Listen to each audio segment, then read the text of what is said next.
Okay, so there's the recording. And so I am Rodasi Campbell, and thank you for joining me and this wonderful teacher called Garuda Ishaya. Garuda is the author of Silent Songs to God, yeah? Yep. And you've been practicing the same kind of meditation that I've been practicing since 1998, and a Buddhist meditation prior to that.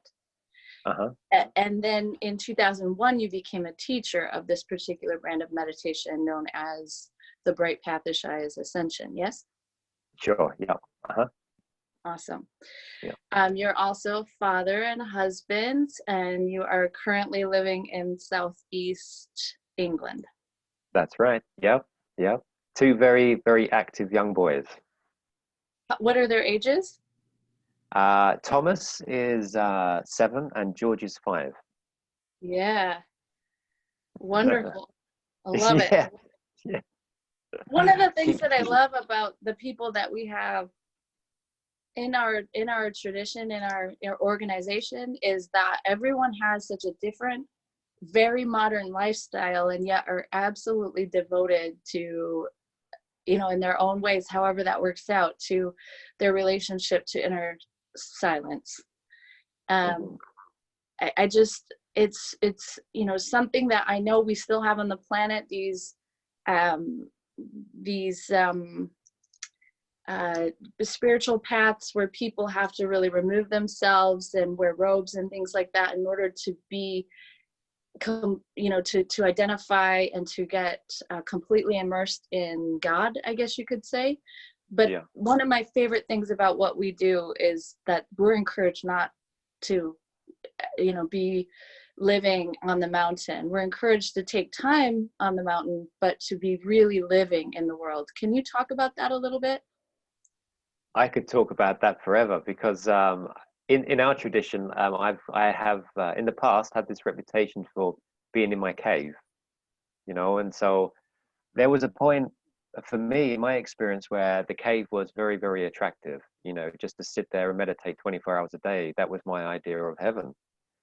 But there came a point where it became very obvious that it was a limiting experience.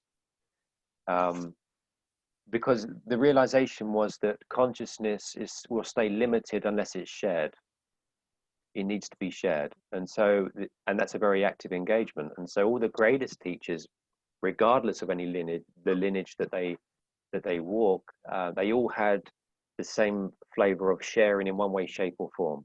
They had to give it away, and that became really apparent to me. And so it was around about that time that I met my wife, who literally dragged me out of the cave, and I had to engage life, particularly when we had kids, So I consider, for me, my family to be my greatest gift in actually moving my experience out into life, to make it full. Whereas before it would have stayed limited. But it's very important that to happen. Yeah, I remember our teacher saying to me that he could see that I really felt like I could give a lot if I stayed up on the mountain, and that would be a good place for me to be, but that he needed me out in the world. And I was really disappointed to hear that at first. I know. Yeah. And now I, like you, have just such an appreciation, because I really, like most humans, whether they are consciously aware of it or not, had this idea that there's separation, and that in order to know oneness, I have to be away from the rest of the world. And when my sister died a few years ago, it was almost 4 or 5 years ago now, five in August, I was having such a profound experience of the body going through grief and staying very present to the stillness, and just in awe of how important it is I never would have known that even through that, even through that degree of intensity. And I've done it through childbirth as well, Yeah. That without engaging life, there's like this whole 100% that gets missed. Yeah, absolutely. I mean, that was my experience too. I've grown so much more in consciousness since being fully engaged in life than not. It's like 100% difference, because it just becomes, the experience just becomes enlivened and rich, when we engage life. Because for me, there was a great sense of ultimate duality, I would call it, being the monk in the cave, but the rest of the world and life occurring outside of that was ultimate duality. So you talk about penetrating the mysteries. I've heard that term from different sages, teachers. I've seen it and I've heard it.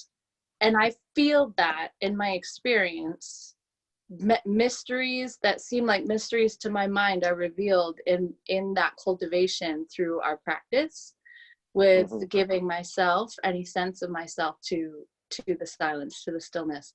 And that, of course, initially was, is through the use of our ascension practice.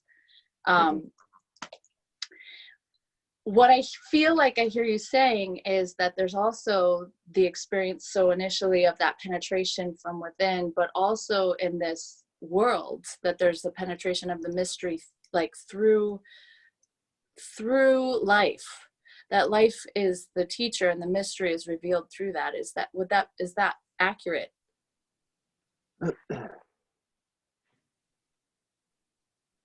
Yeah, I mean, for me, that there came a point where life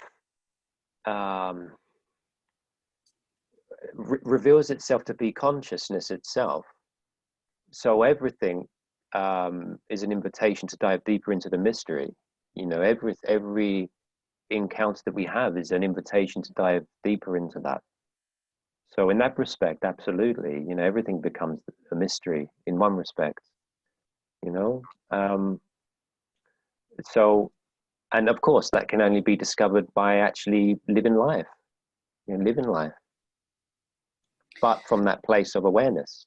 And that's the key, isn't it? Is just to be aware and centered, so that we can be clear about the mystery, the beauty of mystery. What is the alternative? So, and maybe first before that is, what is it to penetrate the mystery? What does that mean regarding our practice, what you've discovered that to be as an experience? I think to be fully engaged in one's life, to be 100% aware and attentive in the present moment, we realize that nothing can be held, that nothing can be fathomed with the mind. And in that is an intrinsic awe, an intrinsic sense of wonder and awe.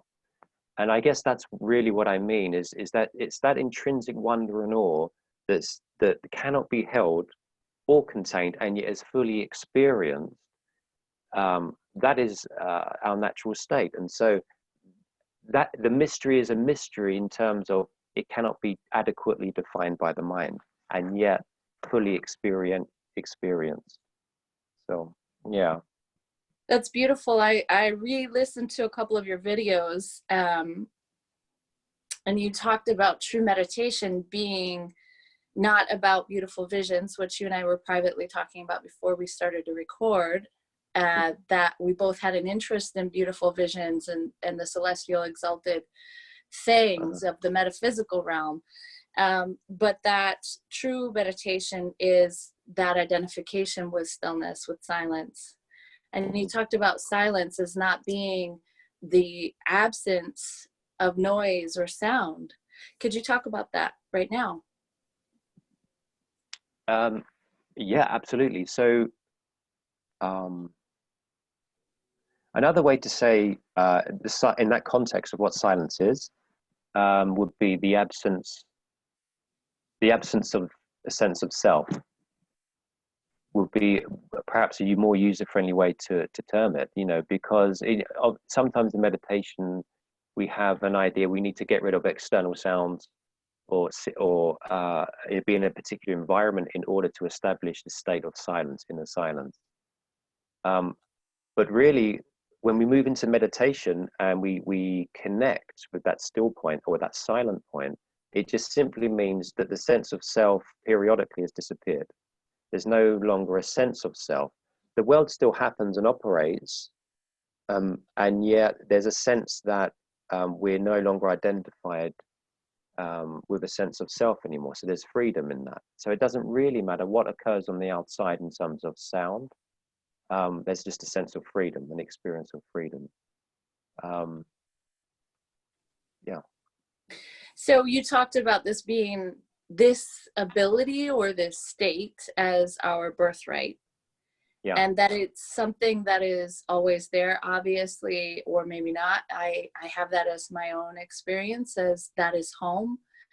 Mm-hmm. And that is what was true before I started to identify with thoughts in this body, in this world.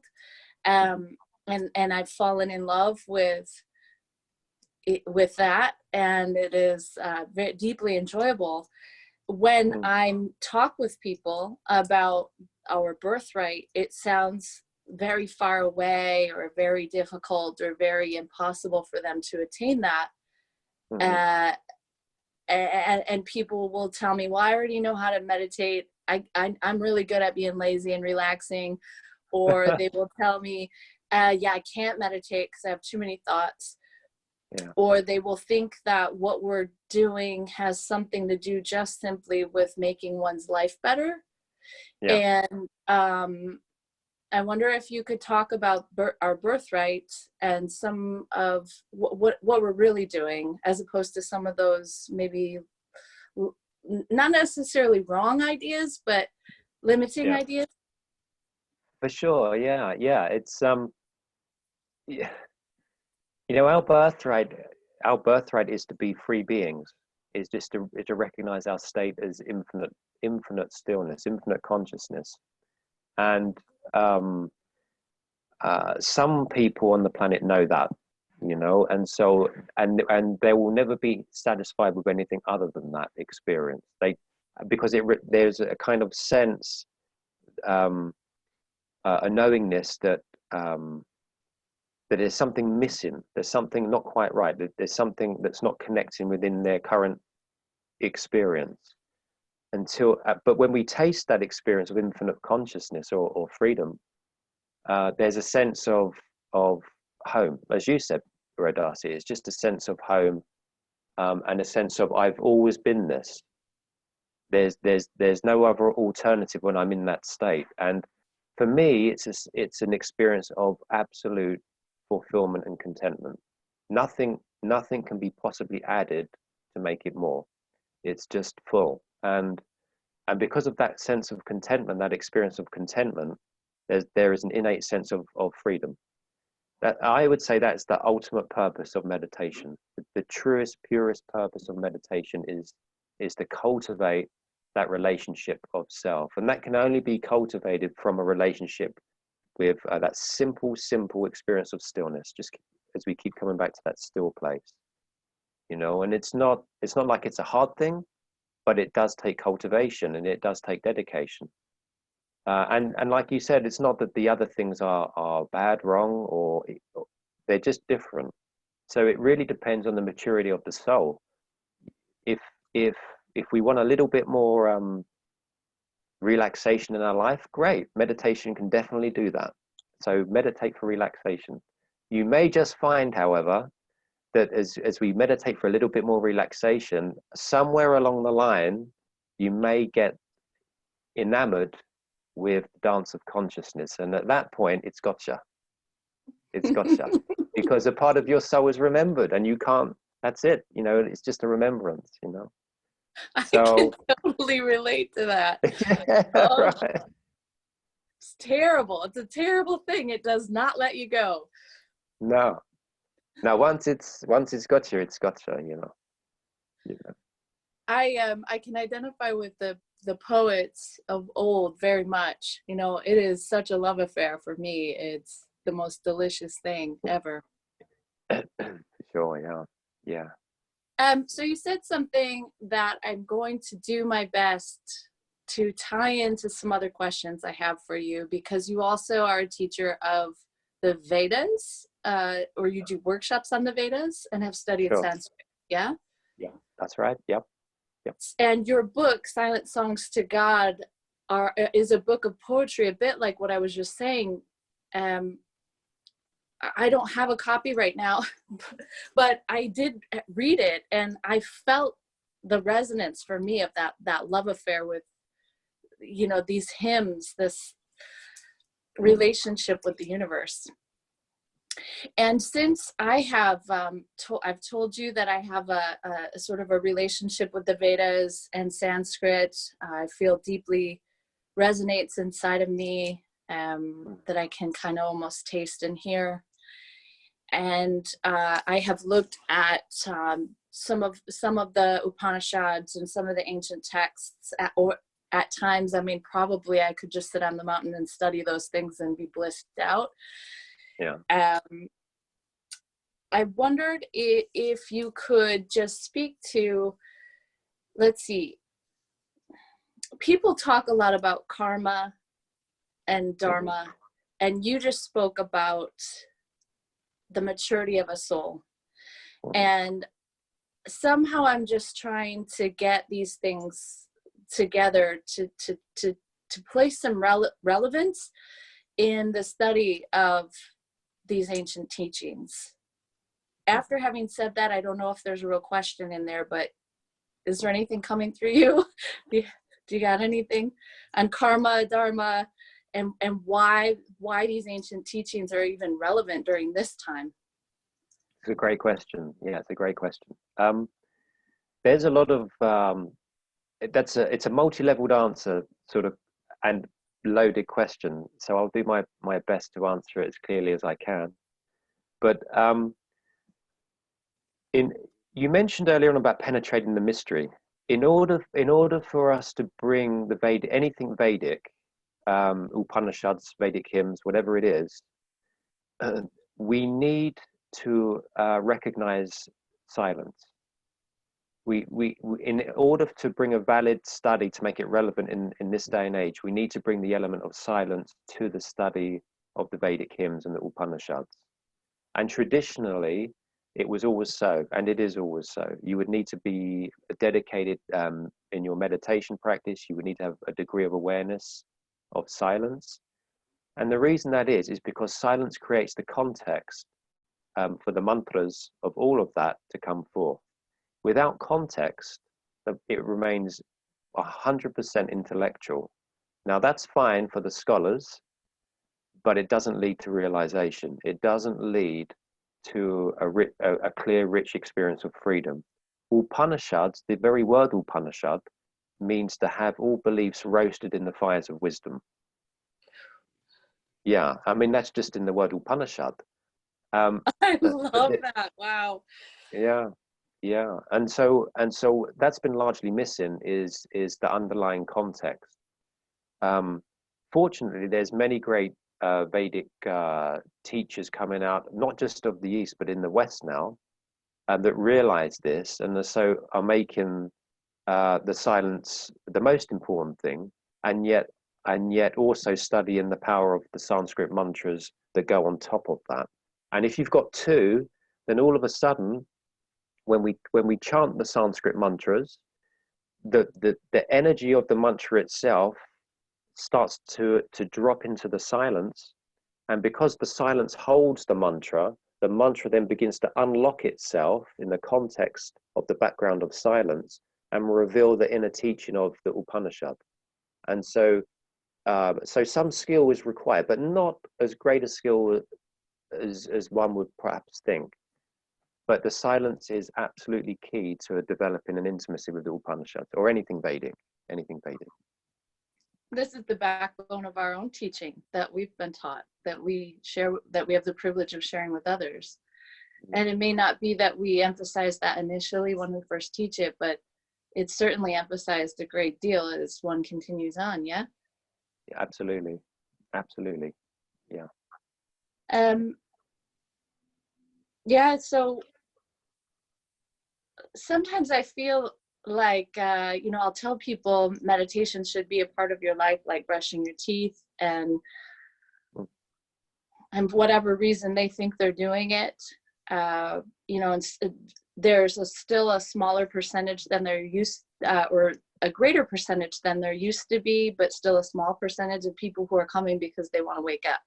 Like they've somehow somewhere had an experience in the woods or something, or a near-death experience, and they're like, I know that I can get back at that, and the drugs aren't helping. Like, I need to find this thing again. Yeah. Some people, and more because meditation and yoga and consciousness stuff, and maybe more metaphysics than consciousness, are in the mainstream right now. So I've found myself having to, like, the part of me that would be attached to someone wanting self-realization as opposed to metaphysics, the magic of metaphysics, let's say. Sure. And in that environment with those kinds of folks, the massive resistance, the massive resistance to silence being worthwhile at all. Like, it's boring there. Yeah. So I love that is so poetic, the way that you explained the Upanishad and the mantra, coming into stillness and being allowed to unfold. That's my experience of our practice, very much, and the deep and rich and beautiful way that the techniques were just, I don't know, reveal more and more to me. Not this part of me, but just almost like, like they're nourishing and feeding parts of me to come alive. Sure. I don't think I've ever even thought about it like that exactly before, but that is part of my experience. Yeah. I wonder two things. Is there a thing about a soul having, karma and a specific dharma in this lifetime? Just, it's like a question people have. Is that a real thing or not? Yeah. And maybe you don't know, but I'm going to ask you. And then, what does that have to do with self-realization, if anything? Yeah. If one doesn't have an experience of silence, karma is a real thing. Karma is just a state of one's mind. And so if we don't have a relationship with silence, then we have a relationship predominantly with our mind, therefore it's karmic. So therefore there's consequence, there is a reoccurrence. That's absolutely true on that relative state of awareness. So it's a real experience from that level. But the moment we start to cultivate an awareness of silence through meditation, or for whatever method one chooses to get to silence, then reality changes. As consciousness expands by touching silence, then our relationship with karma changes. So what was karmic on the level of the surface of the mind becomes dharmic on the level of a deeper level into silence. In other words, in one respect, what we've experienced in our life karmically becomes our purpose when we become consciously aware through silence, you see. It gives us the innate wisdom in order to impact humanity. Without that movement of what we would call karma in an unconscious state, we would have limited impact of how to benefit humanity. So there is a perfection within that, up to the point where we know how to transcend it. And at that point, it becomes impersonal and it becomes a gift for humanity. Yeah. All right. Yeah. That's fantastic. And I can think of lots of examples in my own life that things that from the waking state consciousness I felt ashamed about or a victim about or whatever, that have become rich tools for me to connect and have compassion and yeah, I mean, something to offer, look someone in the eye and say, yeah, I know that, and I still know the silence. I went through that too, and I know the silence, and you can too. Is that what you mean? Yeah, that's absolutely what I mean. That's absolutely it.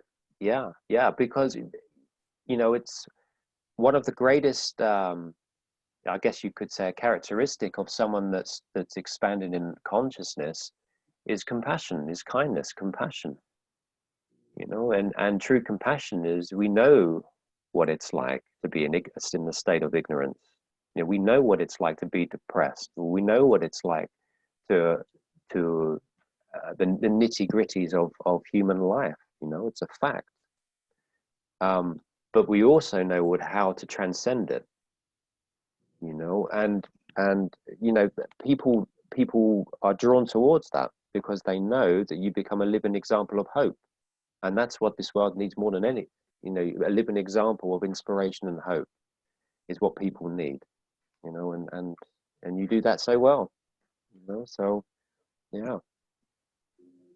That's fantastic. So again, I want to come back to maybe a couple of things. I don't know where we're at with time. Oh, okay. We're good with time. Or I hope I forgot to ask you how long you had. No, it's fine. Yeah, I'm enjoying it. I'm having fun. Okay, good. I wanted to just say how you came to the teaching of the Vedas. Obviously, in our lineage, we have minimal, we are introduced to them a bit in our teaching with our teacher. I wonder if you could just share how they captivated you and why you decided to explore them further. Yeah, sure. Well, my interest really, I became conscious of my interest. And that may sound a little bit bizarre, but I became conscious of my interest after I did my first sphere, the meditation course. So I learned how to meditate. And after that course, I became fascinated with Vedic mythology and Sanskrit, the ancient language of Sanskrit. I just became fascinated with it, and so I bought books on it and started studying it. And then just before I went to Canada to do my 6-month course, to train to be a teacher of Ascension, I bought a book called Ka, just Ka, Ka. And in Sanskrit, Ka means who. And it's a book on Vedic mythology, basically. And the idea was to read it on the aeroplane going over, to dive into this meditation course. But on the front of this book was a picture of a giant eagle with Krishna riding on his back. And I never thought anything of it. I thought it's a nice picture, great. And the first word of the whole book was Garuda. The Garuda flew through the celestial realms with the Vedas and so on. And it was a great story. I'm reading this book and it's wonderful. And so anyway, I get to Canada. I'm 2 weeks in. I take my vows. I take my vows to my teacher in the lineage. And I'm given the name Garuda. And as soon as I was given the name Garuda, it was like a domino effect. Every part of my life just lined, like the magic and the perfection just lined up. It was like, of course. It was an amazing bit of synchronicity, and it was awesome. And so then, as you said, part of the training was to listen to the Vedas once a day in the evening after the evening meeting for about 20 minutes.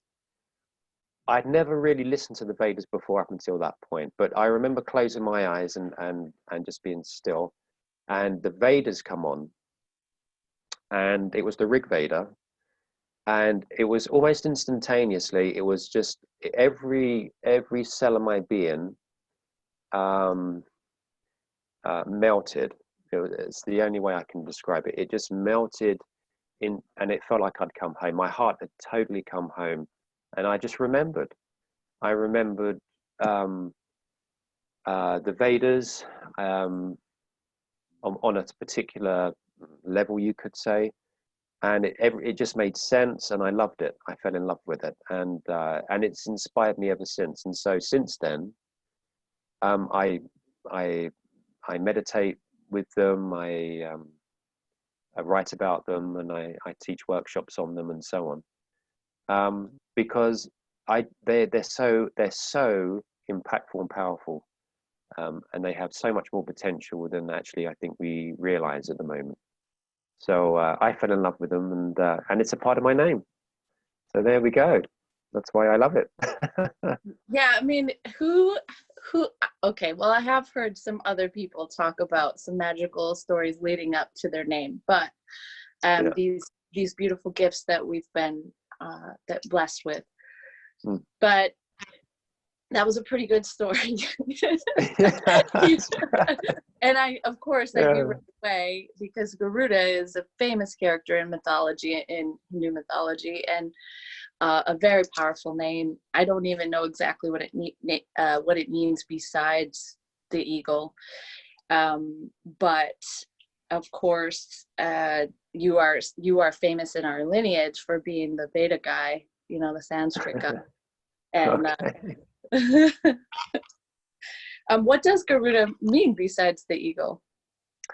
It means, it means the divine eagle, the devourer, which I believe is a devourer of the mind. Another name for the Vedic hymns, and one which takes one higher and higher, and also Narayan's vehicle. So Narayan jumps on my back and we go traveling around doing cool stuff around the universe. Yeah, I'll bet you do. Yeah. Wow. So yeah, so it really is intrinsically part of your essence. And it's a very humbling thing, because I've never it's like it's such an impersonal thing, it's like it's very difficult to describe. I don't take it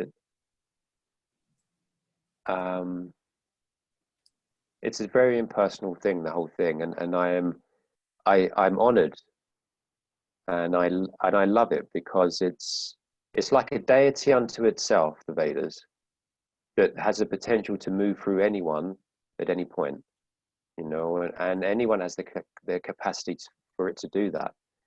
Because the greatest promise of the Vedas, of all of it, whether it's the Upanishads or the Vedic hymns or whatever, is for us all to step into our own rishi nature, our own sage nature. That is the underlying invitation in all of the Vedic tradition, is that yes, all of these mythologies and stories are wonderful, but really what the rishi is asking is for us all to step up into our own rishi nature. And that's something that I'm very passionate about, because I know it can have that capacity. I've got the body's got chills. I was going to ask you next what the purpose was and why you feel that the Vedas have, how they impact us, how they impact consciousness, the nervous system. But I think that what I experience is they impact me on all different levels. The body, the psyche, if there's a soul, and then just the infinite field of consciousness. That's how I experience them on all those levels. But you had said to me that you're really into the Isha Upanishads at this time, and specifically feeling that they're significant for these times. You've mentioned a few times that this rishi nature, this sage nature of people moving into this higher state of consciousnness, resting, which sounds all dramatic and everything, but it's a very small move made consistently over a period of time that stabilizes, right? Yeah, absolutely. Yeah.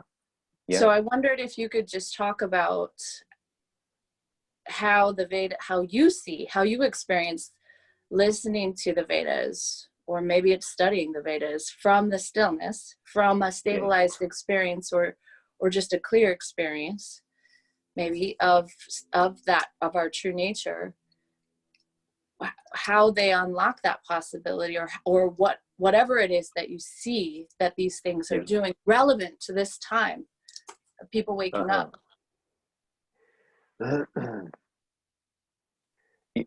Again, the Vedas is such a vast scope of wisdom. The Vedas there's sciences, Vedic sciences that are far more advanced than the sciences that we know now, for example. But in terms of consciousness, the way I play with the Vedas would be to I would say drop the mantra back into the silence. In other words, you fill yourself up with silence. That's always got to be the priority. And you start by, there's different ways that you can chant the Vedas. There's 4 different ways you can chant the Vedas, and they will all have different impacts in life. One is you can verbalize them, which has a direct effect on the environment and our physiology and psychology. It will have a purification effect on our entire environment. The other way is to whisper it to yourself. You whisper it to yourself, which is more powerful for the psychology, which brings great peace and stillness and harmony to the psychology. Also, it smooths out emotional states as well. It actually enlivens a higher perspective, if you like, of what our emotions actually are. So what once we would perceive as, say, sadness, we may experience a totally different, have a different relationship with sadness. It may actually evolve into love and so on. The other way that you can use the Vedas is to just think it in your mind. Just think that the mantras in your mind, and that again has a different, more subtler effect on your energetic body. And of course, the final way is, which is a very refined way, but is to pick up the Veda when it's a faint vibration from the silence. And that's what the yogis have been doing forever in their caves in the Himalayas and so on, is when that vibration arises within that field of silence, it's possible to become aware of that and just hold it in your awareness for a moment. And what the rishis would do, the true yogis would do, is within the intelligence of that mantra, there would be the teaching itself of, let's say, bringing soma, the nectar of immortality, through to this plane of experience. So they would hold that, and then all of a sudden, at the perfect moment, they would either chant it out loud to release it into the environment, like a peace bomb, or just holding the intent, they would just release it, and they would just let it go, let the whole thing go. And so there's been beings that have literally been in their caves or wherever throughout history that have literally held humanity together in one piece. Although you would never know that because it's purely subjective, you see. So they've done a great service of that. And so one of the ways that we can benefit on a subjective, esoteric level is, if we have a relationship with silence, is to hold that in silence. Another way is to bring healing out to affect our environment more tangibly, would be to chant the Vedas. Because it's one thing to listen to the Vedas, it's another thing to chant the Vedas. In order to chant the Veda, that's a different thing. That's a different thing. Yeah, there's I feel like I understand Sanskrit and recognize words and their meanings quite a bit, but I don't feel like I can chant the Vedas. It seems like well, I've heard you say, and I've heard other teachers say, there are right ways to pronounce the words. There are. That's absolutely true. But with your experience, or anyone's experience of silence, there's one thing that overrides that, and that is grace. And grace is an experience of silence. And so, because you have such a rich experience of silence, even if you mispronounce certain Sanskrit words in the mantra, silence can override that with the intention behind it. So, and that's important to realize too. Yeah, I have a copy of is it the ninth mandala, the Rig Veda, that we often are gifted, and I sometimes read it out loud.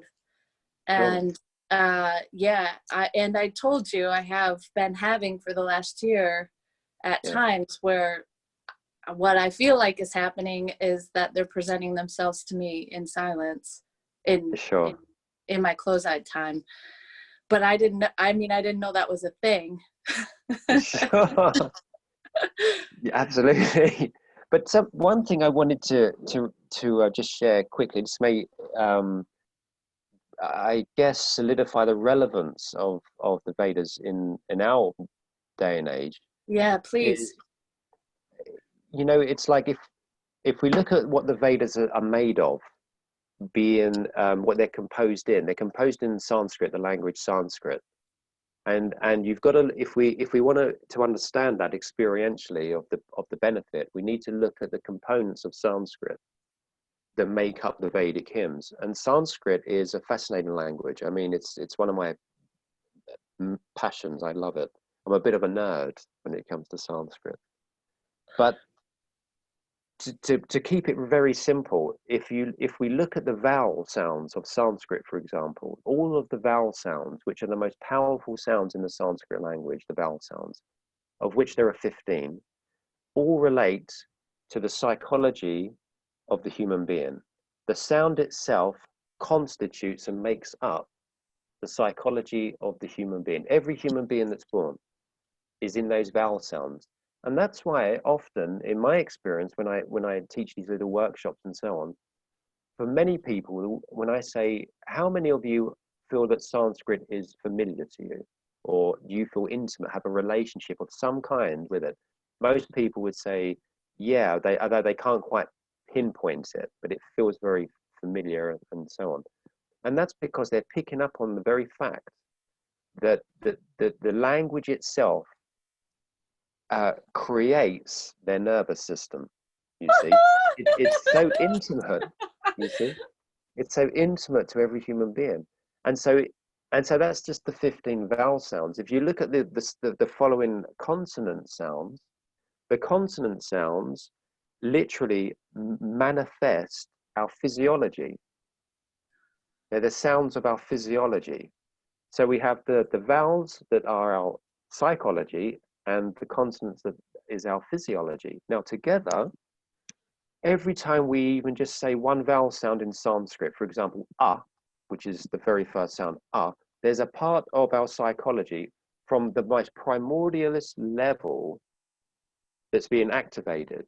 In other words, it's being enlivened within universal mind, cosmic mind. It's being enlivened like a guitar string that's just been plucked. It starts to vibrate, if it's chanted. And so the entire Sanskrit alphabet then starts to generate a frequency within the structure of our own nervous system, whether we chant it out loud or we listen to it. I mean, it both has a similar effect. Now, if you take the components of the Sanskrit alphabet, just in that respect, and then you start to construct not from a mind created perspective, but from more of a channel, because these are pre-existing rhythms within universal mind. There are rhythms within universal mind, in other words, mantras that are composed using the elements of the Sanskrit language, the alphabet. If you take that context, that principle, then we are aligning our entire nervous system, universal nervous system, down to our individual nervous system, because it's all linked and it's all connected to a rhythm within creation, you see. And so we take those principles, and all of a sudden Sanskrit and the Vedas become a revelation, because it's an internal dance, and we recognize that, because it's constructing our very humanity. So it becomes a revelation, as opposed to learning something from the outside in, like a modern day language perhaps, or a science, it becomes a prayer, a sacred prayer, which is the way traditionally it is taught. If we have that kind of relationship with it, if, in other words, we render it sacred, it becomes much more impactful for us and for everyone else. It has great relevance in our life now, because there's so much knock-on effect from just that attitude of sacredness. And it makes it very, very easy and enjoyable to remember, to learn, rather than a hard thing to kind of grasp, you see. It's all about our approach to it and how we see it. And again, that can only come across from and held within the field of our unchanging awareness, all of that, you know. So it has its place, and I really feel that now it's being drawn out. It's shining its own relevance and its power now for humanity. It may take a few more years yet for people to realize that, but I strongly believe that will happen in our lifetime. Garuda, that was super awesome. I'm refraining from swearing. I like to swear a lot, but that was great. Cool. Thank you. I've always loved to talk about the science, and you know, there's lots to learn. The yogic sciences, even the modern day neurosciences and quantum physics and things, just light me up. That we can point at what, you know, the vowels and the consonants make up our psyche and the physical nervous system. Of course they do. Like, that makes so much sense to me. And it's partly because something in me has always had these senses but didn't have words for them. You know, like you said, I shouldn't be surprised, as I've this is my jam.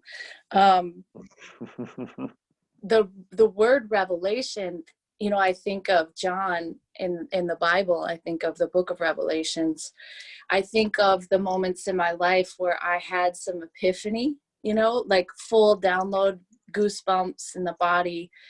I just knew something through and through, not just intellectually, but completely. And the way that John downloaded this information that he downloaded, you know, supposedly, if that's what happened, this download of knowing, not just, like you said, I mean, I can look at, I have it right here, actually. I can look at the Rig Veda, and I can try to understand what this is saying. I can read what the transliteration and the translations are, and that's cool.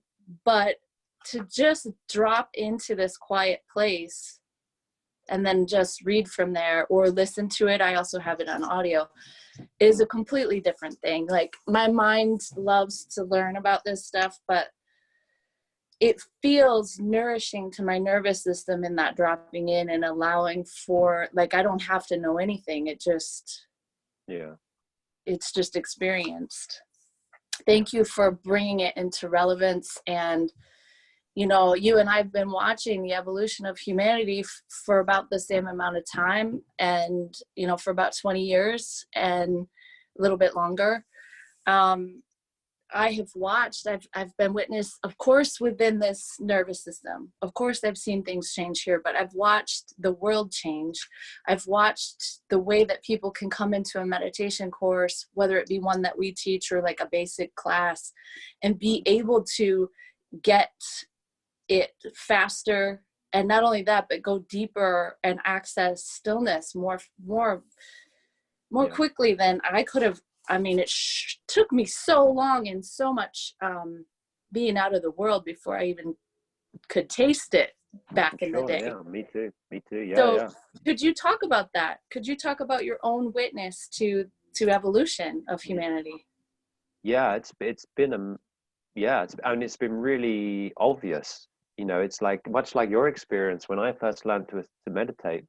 It was like there was very little talk on the goal of meditation. You know, the talk was often around the edges, and that's partly because not many people actually experience the goal of it, which is, you know, to have a clear relationship with self, which is always silent, that silent space. And so back in the day, it was it took people a long time to cultivate that relationship of silence. Now, like you said, Rodasi, you know, when we teach a meditation weekend, it's very, very common for people on the Friday evening, within the first hour, to use a technique, and they're straight there. They're straight there in that experience, you know. And it's funny. We have meetings here every week, you know, ascension meetings, and this topic, very same topic, come up, and we were talking about the importance of continuously using the techniques, those to not only take one to the experience of silence, but even if you have a relationship with silence, to use the techniques from the silence, because it makes it easier for other people to move into the same experience of silence. And I think that's what's happened over the years, is there's been, through dedicated individuals who have been committed on their path through meditation, it's made it easier for every other person to touch that space, you know, which is fantastic. And it's really obvious, really obvious.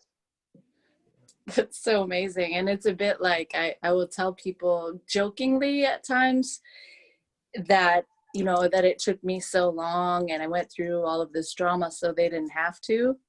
Yeah. But maybe, you know, sometimes I feel like, not personal at all, but like it could have some truth to it, you know. Sure. Like that people showed up. I don't know. Sure, I'll go first. I'll hang tight for a while. Maybe. Yeah.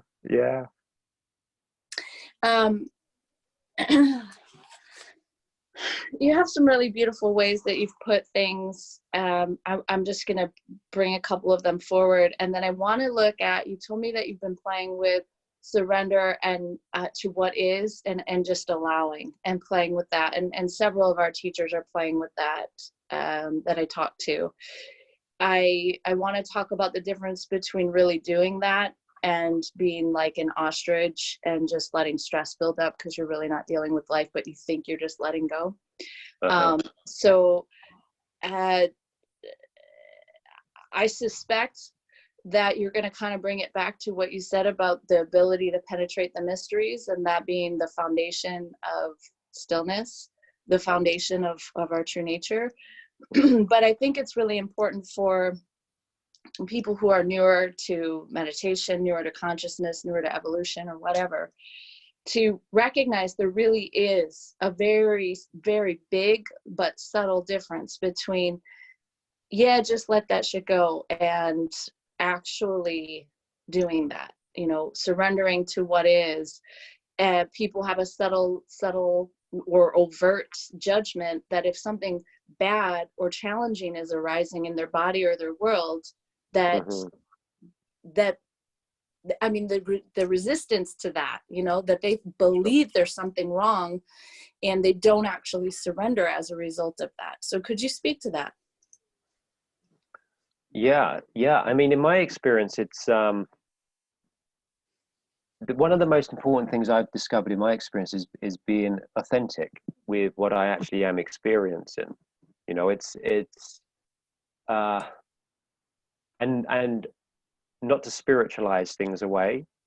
You know, one of the greatest things that I can do if I have a lot of movement going on in terms of energy, because I have a nervous system where I experience a lot of energy. You know, it just happens that way for me.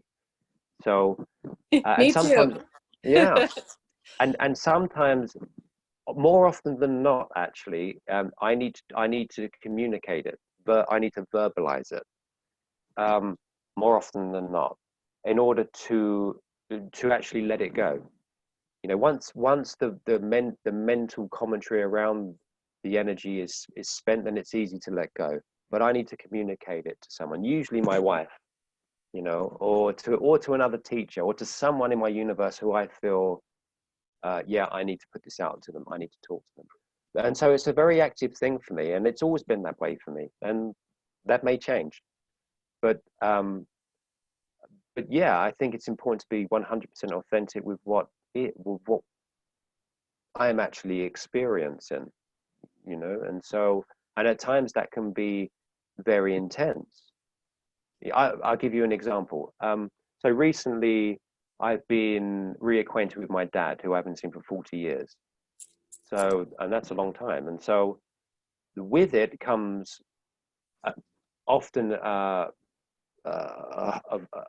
big outpouring of energy, you know, a big outpouring of energy. And I need to talk about it when it comes up, because for me, if I don't, it doesn't feel as if it's moving the energy. So I need to talk about it. And I think as long as we are willing to be authentic and to put things out, then I think it's a great surrender. Then we can surrender the story, you know. That's the important bit. Yeah, I think that, I know for me, I guess, and then I see this here and there, maybe a lot actually, that people will, that I felt like, okay, if I'm still, then I'm never going to feel anything. If I'm peaceful, that's all I'm going to experience.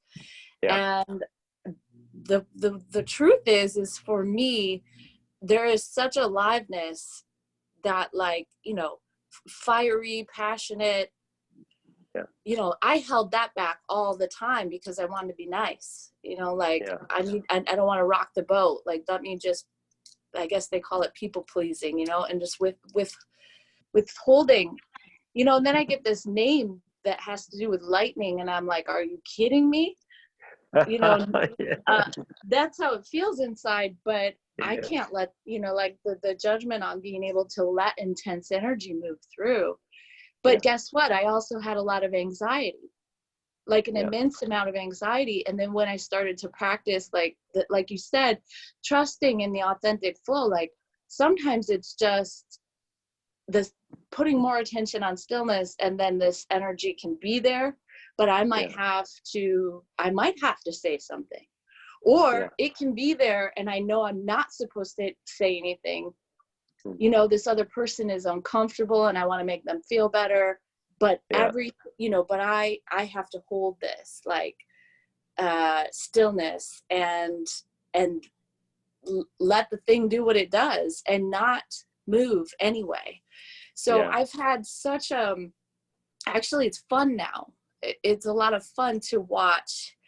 Occasionally something comes up and I'm like, I you know, I don't want to harm people with the intensity that moves through me, right? I want to make sure that I that who I'm expressing to understands that I'm just expressing to move the energy, that it's not being directed at them, and to check myself on that. But it's so freeing, isn't it, to just like not have to say anything, or to be free to say something. Yeah, absolutely. I wonder if it's gotten easier and easier for you to,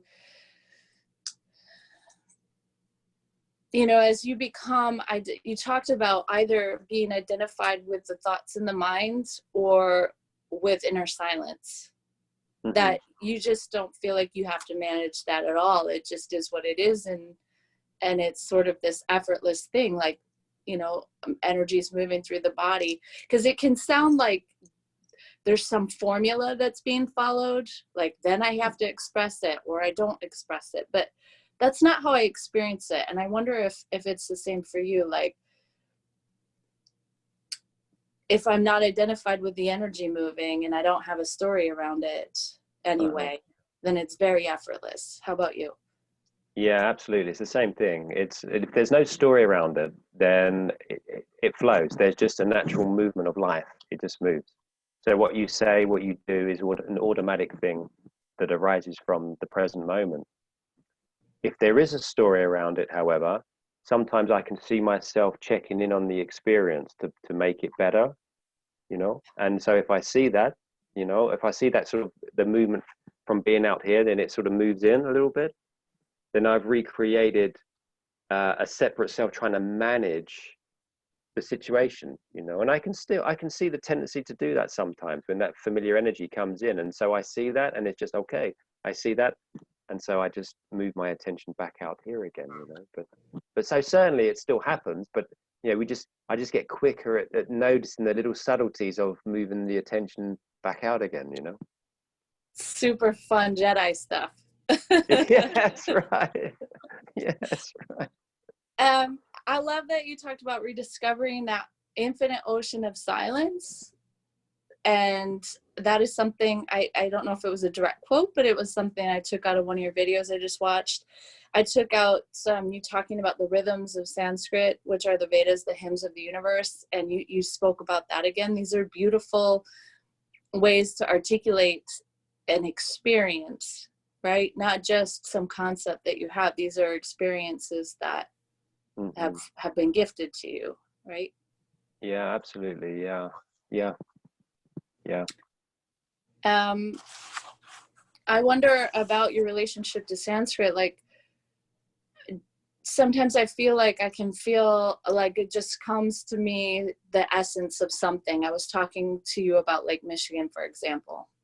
That the essence of the lake itself, you know, almost like an entity for me. When I meet certain people, I feel like the stillness there, I see God there, but also maybe this flavor that maybe not in everyone, but it can be very easy. I wonder if you have that, sense. Yeah, I definitely have a similar kind of thing. Yeah. Yeah. I can get pretty exalted, you know, too. And you know, and actually playing with the Vedas, chanting the Vedas and all that sort of stuff, you tend to get pretty exalted. And that's cool, you know, it's rooted, it's always, as much as that can happen, it's always a secondary experience, isn't it? It's always rooted in something that's unmoving. That's the thing.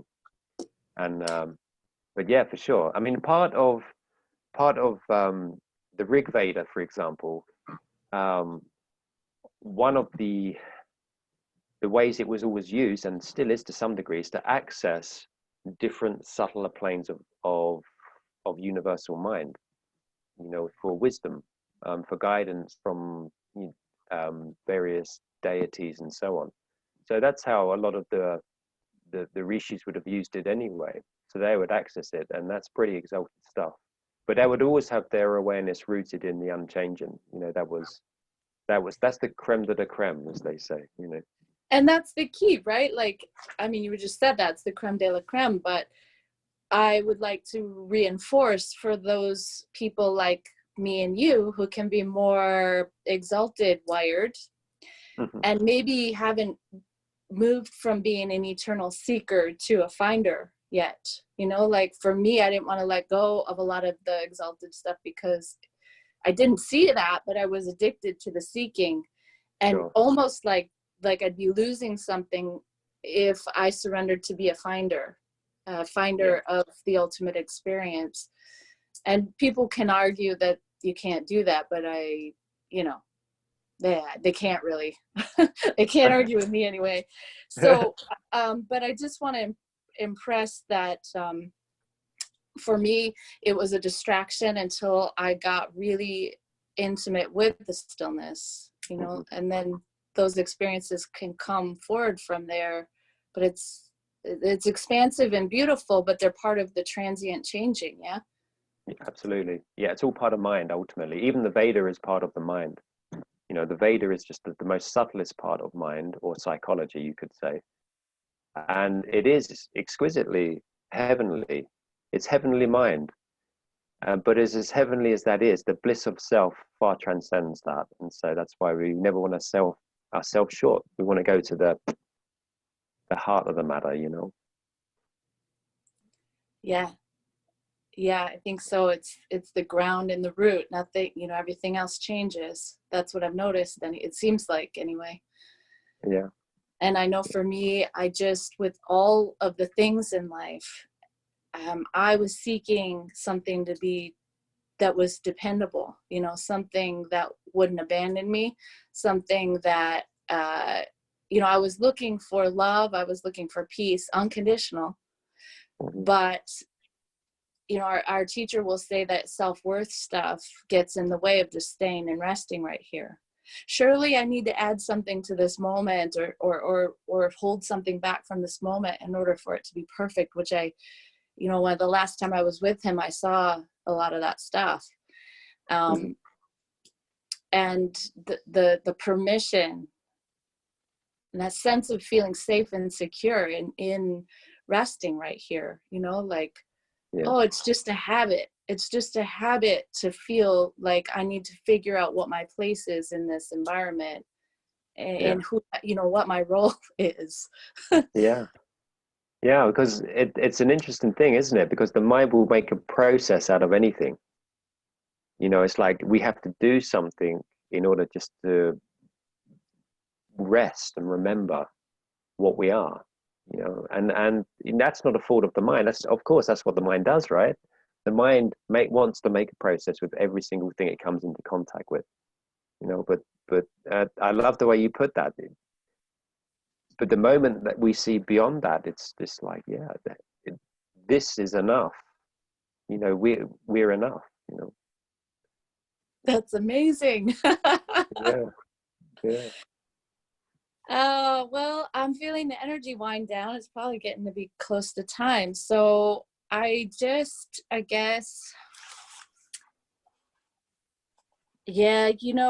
only through silence can we unlock the depth of meaning, the heart. And then you were talking about the heart of all of the ancient teachings is the silence, I think, is what you were saying. And that in and of itself is what allows us to penetrate the mysteries. For me, to have a sense of purpose and fulfillment for no reason at all, that's pretty profound in a world where we're told lots and lots of things about how we have to better ourselves and educate ourselves and spend lots of money before we get to that. So I think that's a really beautiful message that you have to bring. Can you just talk about how simple it actually is? I mean, what does it require to begin to develop a relationship with silence, our true nature? A couple of things. The most important thing is a desire, really just a desire for more. And everyone has that, the desire for more. If you've got that desire, that fire that burns in you, whether you call it liberation or freedom, or to be permanently happy, permanently at peace, it's all the same thing ultimately. And then intelligently realize that there's only one place, the source of that can only exist in one place, and that's inside. And then find whatever means you can to establish regular contact with that simple stillness, and recognize it. Because once you start to recognize that simple experience of stillness without the bells and whistles, just simple experience of stillness, the next thing is to develop a relationship with it where you can be content sitting in that stillness and being that stillness. And contentment grows. And if you're content, happiness immediately follows. It just does. That's just the law of the land.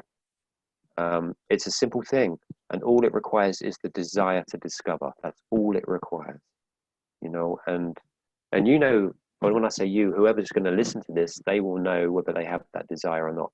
And the fact that they're probably listening to it probably suggests that the desire is already there, and so you listen to that desire, the voice of your conscience, that's it, and it will always lead you to where you want to go.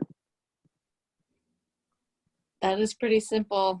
That's a pretty simple, yes. Yeah. And the mind does like to complicate things, so taking the risk that it could be that simple is so courageous, and definitely I've needed to be extremely courageous on this path. Yeah, for sure. Well, is there anything else that you'd like to leave us with? I just want to say thank you. It's I've seen you, Rodasi, sort of on Facebook, and a few videos I think in Guairapa fairly recently, and it's been nice to actually communicate and connect with you over this computer screen. And just thank you for the opportunity just to be with you and just to share with you. You're awesome. Thank you, my friend, my brother. I'm excited to get to maybe we can do some follow-up stuff some other time, but this is such a rich and beautiful transmission, and you've just given so much. Thank you. And have a great night with your family. Give Thank you. your wife my love. And God willing, I'll get to physically meet the two of you at some point. I hope so. In Spain, probably. Yeah. Cool. All right. Well, have a great rest of your night, and thank you so much. I'll let you know when the video's up. Thank you, Rodasi. God bless. And you. Bye-bye. Bye.